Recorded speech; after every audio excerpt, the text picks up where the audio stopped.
San Francisco has decided to give $5 million to each black resident in their city.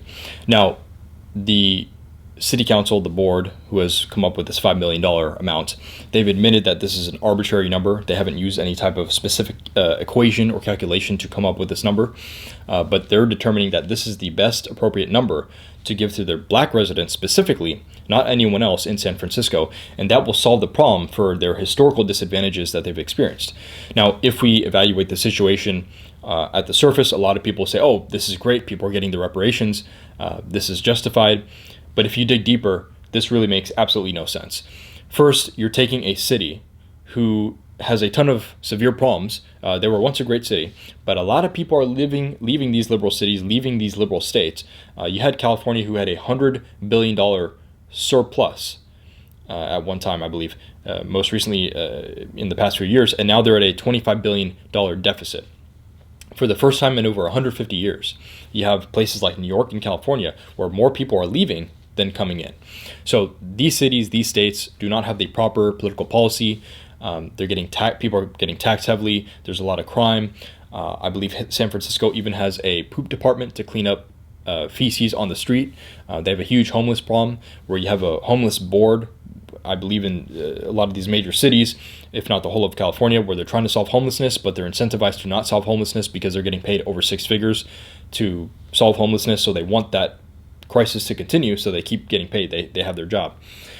And we have a lot of short-term policies that are being enacted within these cities. So giving $5 million to a city that really can't afford it, and they have other major problems to worry about, and selectively choosing who they're going to give the money to. Now, of course, people will say they were historically disadvantaged. That is true. But we have people who are more recently historically disadvantaged, like, if I want to use one example, Japanese Americans, where they were in internment camps after the World War II by FDR, and they were American citizens, but because of their race, because of their heritage, they were put into these camps for labor. And these folks have come out.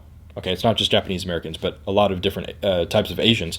They've come out of their situation, whether they've come to this country as an immigrant or whether they were in this country for a few generations and they built themselves up, even despite oppression and poverty.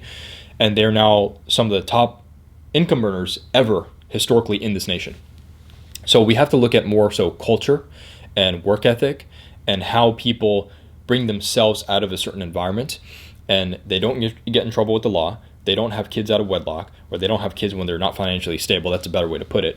And they're able to grind, work 10, 20, 30 years, and then they build a family and they become successful over time.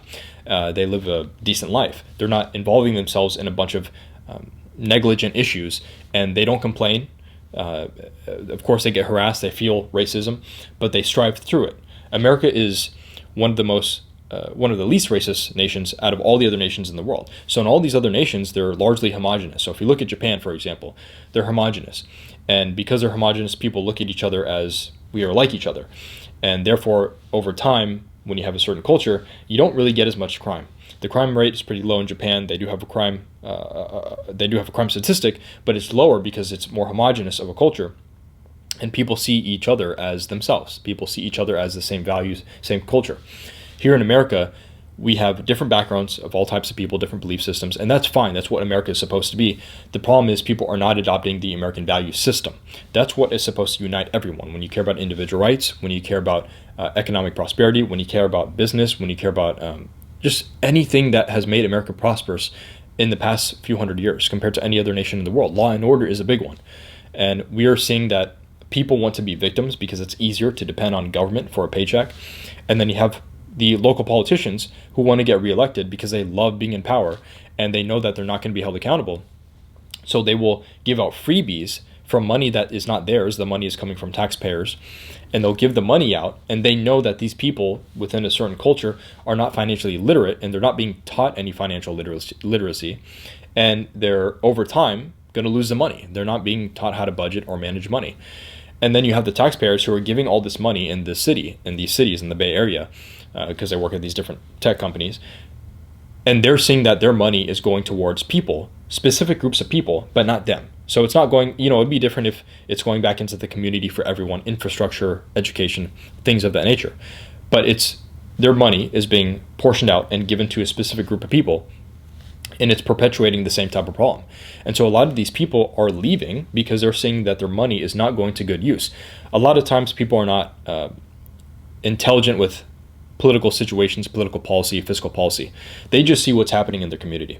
So if they see their taxes are high, but they make a decent amount of money, they'll say, oh, well, I think the local government is doing something positive with the money. But if they start to see news that their money is going towards harm reduction sites, which is it's a nice way of saying, it's a euphemism way of saying, well, these are places where people can do substances under government surveillance, government control.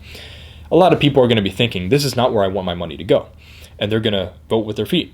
They're going to take their money elsewhere. They're going to say, you know what, I don't really need to pay this California state tax, and my local city is not really fixing anything around here. I live in a nice area, but when I walk around the block, there's homelessness. Not that there's anything wrong with homelessness, but if the city is incentivizing homelessness and it's not doing anything to rehab certain people or get them work, that now poses a problem. People are raising families. The people are making good amounts of money in this world. They're raising families, they're intelligent, they're competent. Of course, a lot of them are just in the middle class, but they're in the middle to upper middle class, and they're just trying to do decent. They're trying to do well for themselves. So they want to be around the right environment, the right communities. When you have people who are acting as victims and they want free money, it doesn't necessarily have to be reparations. It could be anything. See, the people at the top in government understand that if they can create a bigger welfare system, from not their money. If it was their money, they would not have a welfare system because they wouldn't want to spend their money on it. They would spend their money on something else, something more productive. But they would build a system where they steal money from other folks and then they redistribute it to these welfare systems, and they give it to people who they believe will vote for them because they're giving them free money, and they hit them with an emotional appeal of, you guys are disenfranchised, you've been historically disenfranchised, you're going to be disenfranchised in the future because you lack opportunity for X, Y, and Z reason, so here's some free money. Instead, we should be encouraging people with opportunity, and we should empower people to say, you have the ability to do this on your own. You have the ability in this nation to build a business, think of creative ideas, find problems, solve the problems, work with people, collaborate with your community, all uplift each other, and build out from the ground up. But that's not an ideology that is, let's say, appealing, because it requires work, and people don't like to work. Now, you don't have to work hard and make $100 million a year. You don't have to be a crazy entrepreneur, but you should at the very least be contributing to your society. You should be a member of society who is productive from a net positive level. If you're a member of society and you're a net negative, we need to have systems that they don't punish you for that, but they encourage you to become net positive. And there are incentives in place in society that push you to want to be a net positive, to be productive in society. Now, what are those incentives? Those incentives may be lower taxes, tax breaks. That's a good example of right now we have a discriminatory tax system where the more money you make, the more government takes from you. And people say, well, it's not fair. They're not paying their fair share of taxes. If you look at the data, they're actually paying more than their fair share of taxes, the people who are in the top 1%. But just in general, you don't have to be in the top 1%. Just the ability to scale up from a socioeconomic point of view should not be punished. It should be incentivized, because that actually helps the GDP. And over time, it helps advance society and culture. And it actually brings the standard of living up from where we are at now, where even right now, even the poorest people in America still have access to a cellular phone, running water, and a car, transportation. That is a drastic difference from a few hundred years ago, when even kings didn't have AC or a car, because we've taken the standard of living and we've increased it, because we've allowed the idea of entrepreneurship and scaling of businesses and increasing our GDP to be a common theme in economic prosperity. And that's really how you achieve it.